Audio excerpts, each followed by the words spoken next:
book after 20 years. Okay, so before beginning this lesson, let me introduce you to the writer of this lesson after 20 years, which is written by O. Henry. Now, O. Henry is a pen name. Let me tell you the real name of O. Henry. O. Henry's real name is William Sidney Potter. Today we are going to see, you can see the picture of O. Henry on the right hand side over here on page number 144. O. Henry was the son of a physician. He was born in 1862 in North Carolina. His mother died due to tuberculosis when he was 3 years old. After his mother's death, he and his father began to live with his grandmother. Grandmother in the sense father's mother, paternal grandmother. So there he came, that is O. Henry came under the care of his aunt, Evelina Maria Potter. That is his aunt, Potter's aunt, Sidney Potter's aunt. So here he completed his graduation from her elementary school, that is his aunt's elementary school, in 1876. Then he went to study at Lindsay Street High School. There he was, at that particular time, at a very young age, he was an avid reader, right from his childhood, and enjoyed reading books of Anatomy of Melancholy and 1001 Nights. Then from there he began to, after his education, he began to work in a drugstore of his uncle. That is in 1879. So he became a licensed pharmacist in 1881. So while serving the First National Bank, he founded the Rolling Stone, that is a humorous weekly. And after losing his bank job, so from a pharmacist he became he started working in a bank, and then after leaving his bank job, he devoted his full time in this particular weekly, that is the Rolling Stone. Okay, and he published his sketches there, his short stories, apart from all the satirical and political works whatever he had done. Then in 1907 he got married. He got married to a writer and who was his childhood sweetheart too. But she left him in 1909 and he died in 1910, O. Henry. So that too, he died of many complications he had, like he had enlarged heart, he had cirrhosis of liver and diabetes too. And then finally he was buried in North Carolina at the Riverside Cemetery. So that is about O. Henry. So regarding his work, besides these work, story writing and all, he had a talent for drawing, painting. Okay. So the last leaf, you might have seen this, the last leaf. Last time in our school, we had made an attempt to present the last leaf, this particular drama in our school. So those of you all who might have seen this and those who remember it, that is one of his writer, O. Henry's writer. So let us move to the text, this particular lesson, that is after 20 years. So the first thing in the textbook after 20 years, what you have is, do you have any friends that you have not seen for a long time? Do you think they have stayed the same, or do you think they have changed? Explain your answers. So you might be knowing some students who might have studied, who might have studied with you, who might had been with you for a long time, and they might have left by now, right? So such students, if you remember them, if you can recollect those children, You might be having these things in your mind, isn't it? So how they will be looking now? Are they the same? Are they looking the same as they were earlier? Isn't it? Or they might have changed. These thoughts often arise in our mind. So such question, you can just rethink about it. If you just remember any of your schoolmates, any of your classmates who might have left a long time back and they might have joined some other schools, right? And you might not be meeting them. So you can just think over such things. So let us come to the text. So here the story is of two old friends who made an appointment 20 years ago to meet at a particular place. So 20 years back they made an appointment that after 20 years they will be meeting at so and so place, and that was a restaurant what they had named, that was their meeting spot, what they had decided earlier, that is before 20 years. So that is why the name of the lesson is After 20 Years. So here goes the story. The policeman on the beat moved up the avenue impressively. The impressiveness was habitual and not for show, for spectators who were few. The time was barely 10 o'clock at night, but because of the chilly gusts of wind with a taste of rain in them, there were few people on the streets. So now you can understand the policeman on the beat in the sense the policeman on duty, the police officer who was on duty. So on duty you can't be on your bike, on duty you can't be on your motor car, right? So here he was on his foot because he was patrolling, he was on night patrol over here, right? Moved up the avenue impressively. So in an impressive manner he was moving.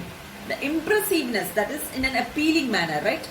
Impressiveness was habitual and not for show. So this appealing attitude of this policeman was habitual, not to show anyone. So he was not moving up and down to impress anybody. Okay, so that was a habitual attempt because he was on duty. It was not a show. Why? Because there were no spectators, no one to see him over there. Spectators were few, very few people were there on the road at that particular time, because the time was 10 o'clock at night, and you can just understand. So hardly anyone will be there on the street. And why? There is another reason also about it. Why there were no people, very few people? Because of the chilly gust of wind. It was very cold at that time, and it was raining too. With a taste of rain in them, there were few people on the streets. So slightly it was drizzling. It was a chilly cold, right? Because of all these things, so the road, the street was deserted because of all these things. People were very few. So those who were in emergency need to go out were there maybe at that particular time. That is why very few people it is mentioned over here. Let us move to the next paragraph. So you understood this particular situation. The policeman was on duty. He was moving up and down, and the climate is also shown by the author over here. There were nobody on the road at that particular time. Time was 10 o'clock at night, and the atmosphere has been said it was chilly gusts of wind, he says, with a taste of rain. So it was raining slightly as well, right?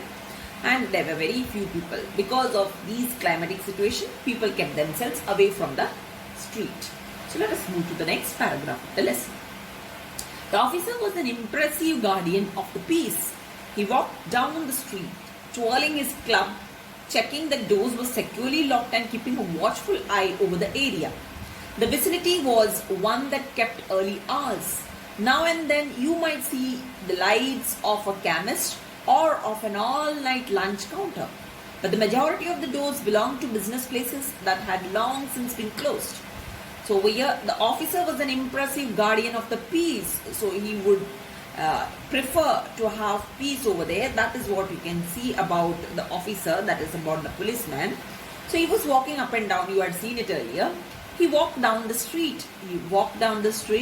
And as he was walking, he was twirling his club which he was having in his hand. And with this club, what he was doing, checking that the doors were securely locked. So he was pushing the doors of each of the shop. So almost all these areas were having, this particular area was covered with shops, right? So he was checking out all the doors, whether the doors were locked up carefully or no, and keeping a watchful eye over the area, and he was just looking all about. Okay, so to see the safety of the place. The vicinity was one that kept early hours. Vicinity means in that surrounding area was one that kept early hours. All the other shops were closed earlier, but the one which was kept open was, now and then you might see the lights of a chemist. At that particular time, only these shops were open. The shop of a chemist or of an all-night lunch counter. So that's a normal case. Here also you can see in your area, in your surrounding areas also, late night after 10 o'clock, you can see only the chemist shop open or the restaurants, right, wherein you can, that too, not all restaurants, those restaurants which run all night, isn't it? Especially on highways. So such restaurants will be open. So all night lunch counter. So these two things were open in this surrounding area. And the majority of the doors, the remaining doors of these shops belong to business places that had long since been closed. So other shops which has nothing to do with night business, they close very early. You know that by 4 o'clock, 5 o'clock, they close their shops and they go home. Wherein people sit and sell something. Offices wherein they sit and they do certain things, they close very early. By 5 o'clock, they close their shops and they go. So those places wherein you get certain things to buy, isn't it? Those shops remain open maybe till 7 and 8. And only the chemist, only the restaurants remain open late night after 10 o'clock. That is what you can see here also in this situation where O. Henry is narrating over here. When about midway of a certain block, the policeman suddenly slowed his walk. In the doorway of a darkened hardware store stood a man leaning against the wall. The policeman shone his torch in the direction of the man. The light showed a pale, square-jawed face with keen eyes and a little white scar near his right eyebrow. His scarf pin was a large diamond, oddly set.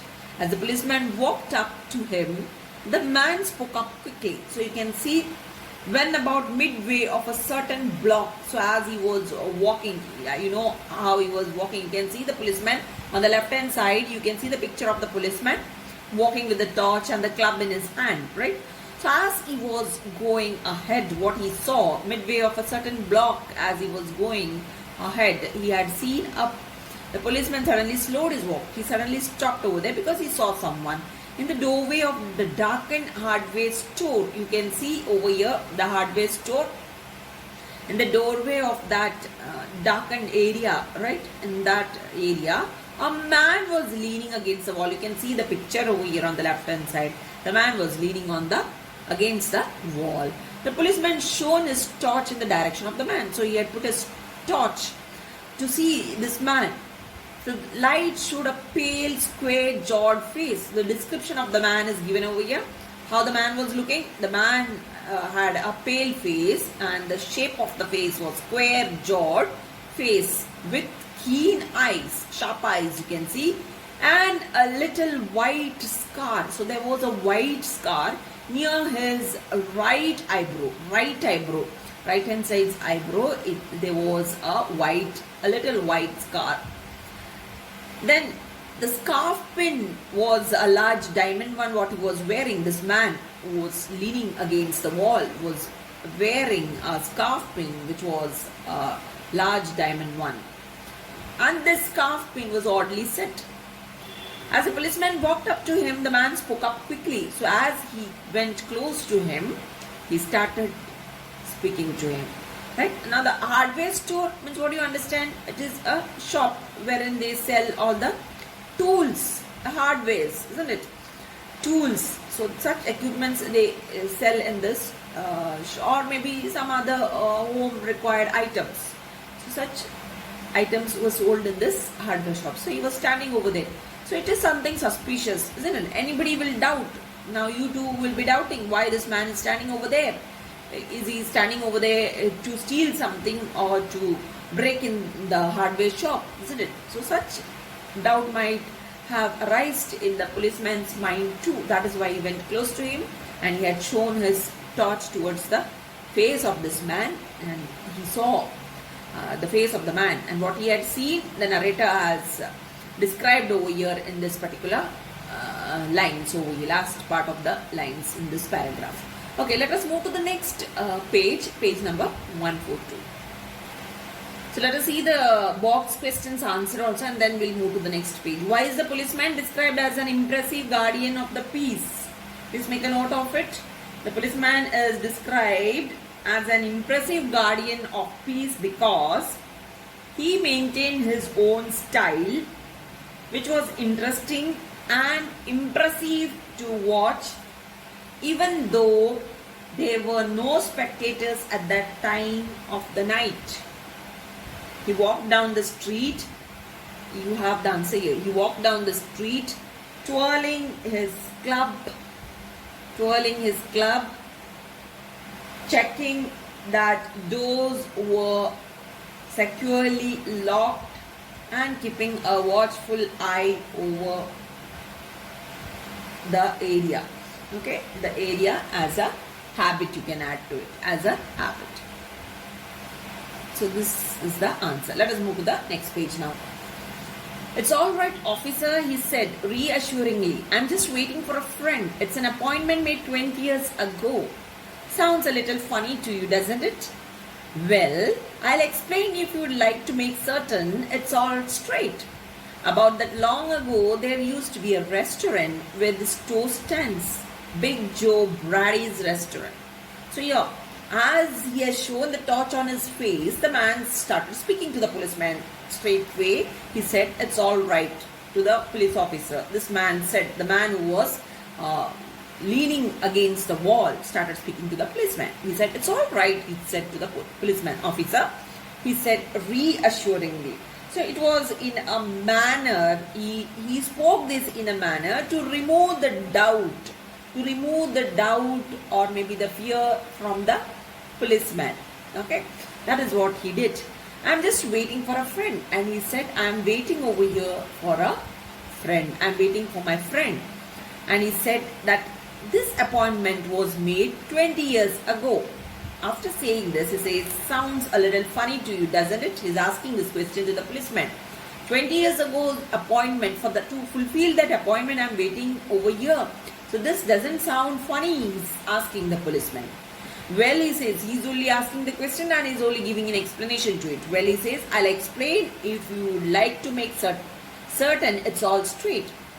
So if you like to listen to it, I will definitely explain it, he says to the policeman. About that long ago, there used to be a restaurant. So here he's narrating the thing. He says, long time back, there used to be a restaurant where I am standing right now. That is the hardware store. Hardware store, 20 years back, it was a restaurant. And what was the name of that restaurant? Big Joe Brady's restaurant. This was the name of the restaurant 20 years back. And now that restaurant is the hardware store. Okay, so let us move to the next. Until 5 years ago, said the policeman, it was toned down then. So till 5 years back, it was Big Joe Brady's restaurant. So 5 years back, Big Joe Brady's restaurant was toned down. Toned down was broken, demolished, and was made into a hardware store.